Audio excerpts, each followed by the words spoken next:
So at Thanksgiving this year, my sister asked me a question that I could not answer, but I told her I know somebody who Oh, good. Oh, good. So I have two nephews, and they're both big PC gamers, and they have Verizon Fios, so they have good internet speed, but they want to get it hardwired instead of using the Wi-Fi. Right. And she was asking me, like, what kind of cabling do I need to run? It is do I nice. need an electrician? Yeah, it's really nice. And if you can have hardwired, it's always going to be a little bit better, a little bit faster than Wi-Fi.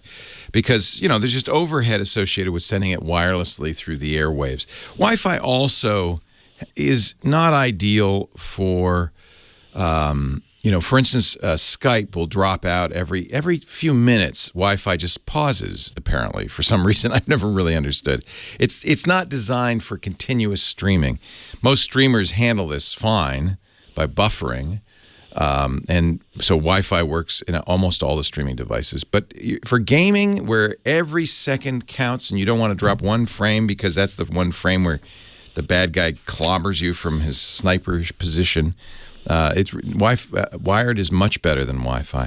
Now, the problem, of course, is they have a Verizon router somewhere. And that's downstairs, and the bedrooms are upstairs. Yeah, that's the thing you want to plug into. So the best way to do this is when you've got the walls open or you're building a house. And I tell anybody who's building a house, even though wireless has taken the world by storm, it's not a bad idea to put in conduit, a tube leading from room to room so that you could snake wires down. And how fast is their internet? Do you know? I don't know. It's pretty fast because it's Fios. So it's fiber. Okay, so it's as fast as a gigabit. So they want the more modern cable. The old Ethernet cable was called Cat or Category 5. Then they did 5E. Then they did 6, and you probably want 6 or even 6E. But Cat 6 would be okay. It's a little more expensive. So that's the Ethernet cable you're going to get. And then you don't need an electrician to do it, but you need somebody who's capable of putting a hole in the wall by the router and snaking cable up inside the wall. Walls are usually hollow. Up to the bedroom and putting a hole in the wall in the bedroom and fishing it out from that hole in the wall. And really, it's pretty straightforward. She might need at the router, she might need something called a switch, which gives her more ports. The router probably only has 1 or 2 ports outside of it. So you can go out, and they're not expensive. You can go get an 8-port switch, or I just put in 24-port switches next to my router, both my routers, because I seem to have everything connected. I like to, when you get to like 4K UHD television, it really is nice to have it wired. You want every ounce of bandwidth you can. So I'm wired everything. I wired my Roku, my TV, my AV receivers all wired. So I needed, believe me, I used up 12 or 13 of those 24 ports. But a 24-port router, I got one from TP-Link. That's about $80. It's not expensive. What that is that's going to, she'll plug her router, her Verizon Wi-Fi router into that through, with one short Ethernet cable, and then that will have all these cables. Sometimes people do this in the closet. They have a kind of a wire closet. That's how businesses will do it, where the internet comes to that, and then they have all these switches in there, and then they can lead. But ultimately, you're going to have a point-to-point connection with Ethernet cabling. It can go pretty far. It can go 100 feet easily. So it can easily go from downstairs to upstairs. A lot of people, say, I'm going to live with the ugly and, staple the wire to moldings and stuff. I wouldn't do that if Yeah, she doesn't want to do that. In almost every town. Was like, nope, I'll pay somebody. Yeah, and you'll pay, probably the best thing is pay somebody. It's not an electrician necessarily. It's somebody, but it's similar to what, if you ever had an electrician come in and put an extra outlet in, it's kind of the same thing, right? Go ahead. Oh, if she had a handyman, if she went and bought the Cat 6 cable and she's got a handyman that she works with, Perfect. She could just be like, hey, can you run this cable? Explain to the handyman. He'll understand.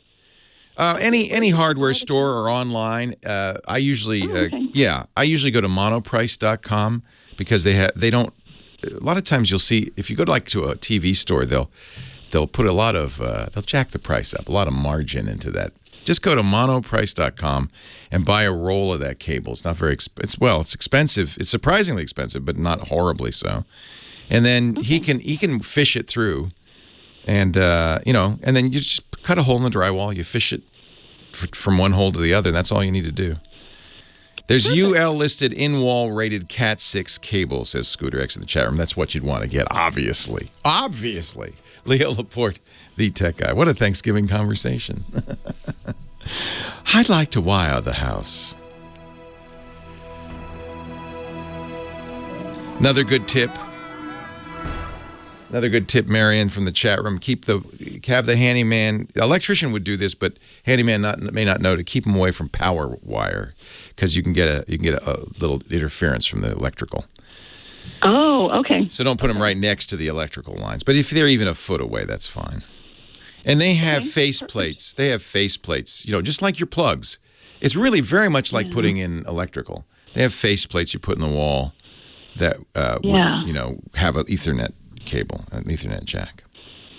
Okay, excellent. There are people who do this. We've actually, Lisa and I keep saying, we really ought to get the Ethernet guy out and have the whole house wired. If you have a crawl space or whatever, it's very easy to do that. Okay, great. Okay. Yeah, well, she's got a handyman she works with, so hopefully if she can pick up the cable, then he can go ahead and run it, and then the boys will be happy. Oh, they'll be so much happier. And if she's got TVs upstairs and stuff, that's better too. Okay, great. Yeah, she was thinking she might just run it into every room, even though it's, into their office upstairs. And she's like, you know what, I may as well do it now and kind of future-proof it. I think it adds to the value of the house. I mean, down the road, people are going to be saying, oh, you've got Ethernet in every room. See, that would make me happy. I'd see that. I'd just jump for joy. Yeah, that's what I figured. I was like, if you're spending the money, just go ahead and do all the rooms upstairs and be done with it. I rented a place some time ago that had Ethernet jacks, but they weren't connected. It was like, what a disappointment. Well, that is kind of a dirty trick. Yeah, dirty trick. And some people are saying, you could use MoCA, which is data over the cable or coax cable, your television cable, and others saying power line network. Neither one is as good as Ethernet. In fact, Wi-Fi is probably better than either one if you can get a good Wi-Fi signal. So put the Ethernet in. Okay, I will let her know. Thank you so much. It's great to talk to you, Marion. Thanks for listening. Thank you so much. Take care.